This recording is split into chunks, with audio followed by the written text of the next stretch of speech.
श्री राम ने लक्ष्मण से क्यों कहा मेघनाद का मस्तक भूमि पर कदापि नहीं गिरनी चाहिए। दोस्तों, श्री राम लक्ष्मण से कहते हैं मेघनाद का मस्तक अगर पृथ्वी पर गिर पड़ा तो हमारी सेना का संहार हो जाएगा। मेघनाद बहुत ही प्रबल और शक्तिशाली योद्धा था। उसके जन्म के बाद उसका नामकरण मेघनाद हुआ। उसके बारे में राम लखन जानते थे कि संसार में किसी भी साधारण मनुष्य के हाथों उसका वध संभव नहीं है। कोई उसे परास्त नहीं कर सकता। इसी कारण उस समय संसार में केवल वही एक योद्धा था जिसने महारथी होने का गौरव प्राप्त किया था, और उसकी पत्नी सुलोचना पतिव्रता थी। सुलोचना वासुकी और लंका के राजा रावण की पुत्र वधू थी। राम लक्ष्मण के साथ हुए एक भयंकर युद्ध में मेघनाद का वध हुआ। मेघनाद का शरीर भगवान श्री राम के शिविर में लाया गया था। अपने पति की मृत्यु का समाचार पाकर सुलोचना व्याकुल हो गई। अपने पति का शरीर लाने के लिए उसने रावण से प्रार्थना की, किंतु रावण उसके लिए तैयार नहीं हुआ। उसने सुलोचना से कहा कि वह स्वयं राम के पास जाकर उनका मस्तक ले आए। स्वयं प्रतिज्ञा लेकर लक्ष्मण जी उस समय युद्ध भूमि में जाने के लिए प्रस्तुत हुए। तब राम ने उनसे कहते हैं, लक्ष्मण, रण में जाकर तुम अपनी वीरता और कौशल से रावण पुत्र मेघनाद का वध कर सकते हो, परंतु एक बात विशेष ध्यान रखना चाहिए, क्योंकि मेघनाद ऐसी साध्वी के पति का मस्तक अगर पृथ्वी पर गिर पड़ा तो हमारी सेना में विजय की आशा त्याग देनी पड़ेगी। लक्ष्मण अपनी सेना लेकर चल पड़े और वे वैसा ही किए। युद्ध में अपने बाणों से उन्होंने मेघनाद का मस्तक उतार दिया, पर उसे पृथ्वी पर नहीं गिरने दिया। उस मस्तक को रघुनंदन के पास ले आए। मेघनाद की दाहिनी भुजा आकाश में उड़ती हुई उसकी पत्नी सुलोचना के पास जाकर गिरी। सुलोचना उसे स्पर्श नहीं किया। उसने सोचा, असंभव है, यह भुजा किसी अन्य व्यक्ति की हो सकती है। ऐसी दशा में स्पर्श का दोष मुझे लगेगा। तब भुजा ने लिख दिया, प्रिय, युद्ध भूमि में श्री राम के भाई लक्ष्मण ने मेरा युद्ध हुआ। लक्ष्मण ने कई वर्षों से पत्नी छोड़ रखी है। वे तेजस्वी तथा समस्त देवगढ़ से संबंध है। उनके साथ मेरी एक नहीं चली। यह सुनकर सुलोचना रोने लगी। रावण ने कहा, मत रो बेटी, कल मैं रक्त की नदियाँ बहा दूंगा।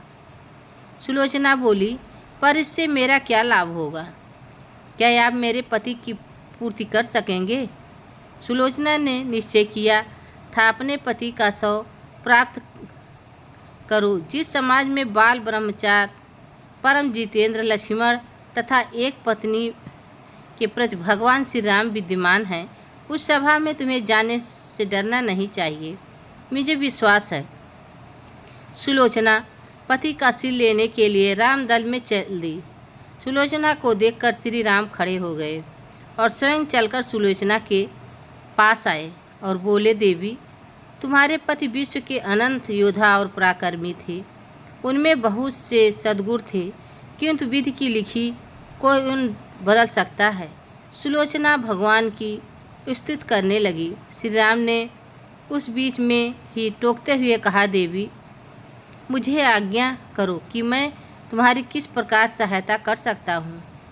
सुलोचना प्रभु की ओर देखा और बोली कि राघवेंद्र, मैं सती होने के लिए अपने पति का मस्तक लेने के लिए यहाँ आई हुई हूँ। इतना कहते हुए सुलोचना की आँखों से बड़े जोरों से आंसू बरसने लगे।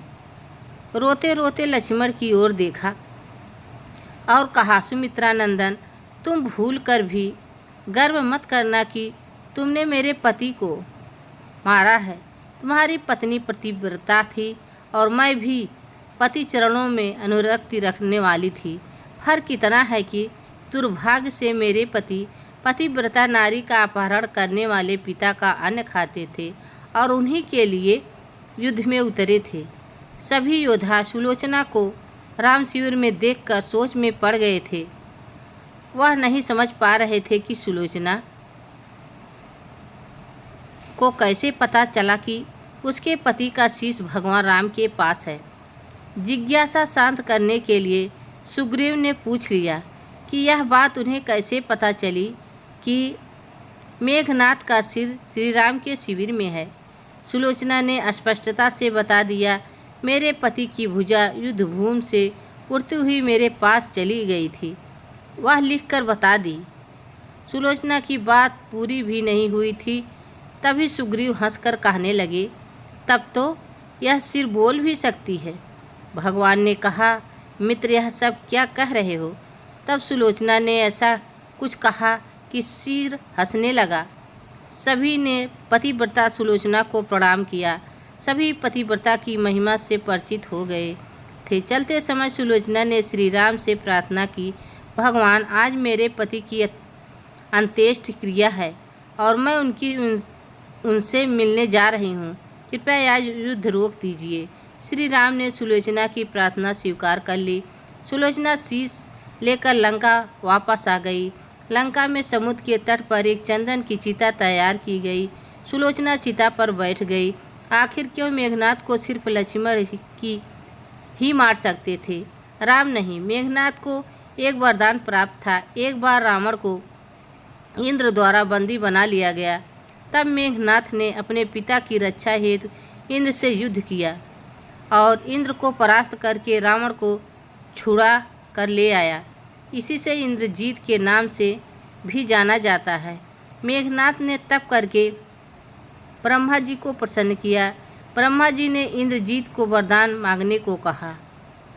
मेघनाथ ने कहा, मुझे वह मार सकता है जो 14 वर्षों तक सोया ना हो, जो किसी स्त्री का मुख ना देखा हो, जो 14 वर्ष तक भूखा रहा हो।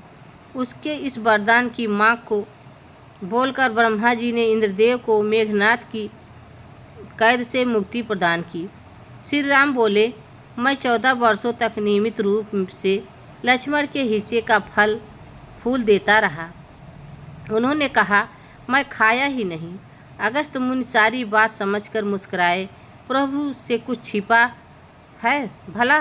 प्रभु श्री राम को तो सब कुछ पता था। दरअसल सभी लोग सिर्फ श्री राम का गुण गान करते थे, लेकिन भगवान राम चाहते थे कि लक्ष्मण के तप और वीरता की चर्चा भी अयोध्या के घर घर में हो। अगस्त मुनि ने श्री राम से कहा, लक्ष्मण जी आए तो राज्य में कहा कि आपसे जो पूछा जाए उसे सच सच कहिएगा। प्रभु ने पूछा, हम तीनों 14 वर्षों तक साथ रहे, फिर तुमने सीता का मुख कैसे नहीं देखा और 14 वर्षों तक सोए नहीं, यह कैसे हुआ? तब लक्ष्मण जी ने बताया, जब हम भाभी को खोजते हुए सुग्रीव के पास पहुँचे तो जब सुग्रीव ने भाभी की आभूषण दिखाने लगे तो मैं उनके पैर के ही आभूषण पहचान सका। इसके अलावा क्योंकि मैं कभी भी उनके चरणों के ऊपर देखा ही नहीं। 14 वर्ष नहीं सोने के बारे में लक्ष्मण ने कहा कि आप और माता एक कुटिया में सोते थे। मैं रात भर पहरा बाहर धनुष पर चढ़ाकर देता था। निद्रा ने मुझे घेरना चाहा। मैंने उनसे कहा 14 साल तक मुझे स्पर्श नहीं करेंगी, लेकिन जब श्री राम का अयोध्या में राज्याभिषेक हो रहा था, मैं और उनके पीछे सेवक की तरह खड़ा था, तब छत्र गिर गया था। लक्ष्मण जी ने आगे बताया कि जब मैं जो फल फूल लाता था, आप उसका 3 भाग करते थे।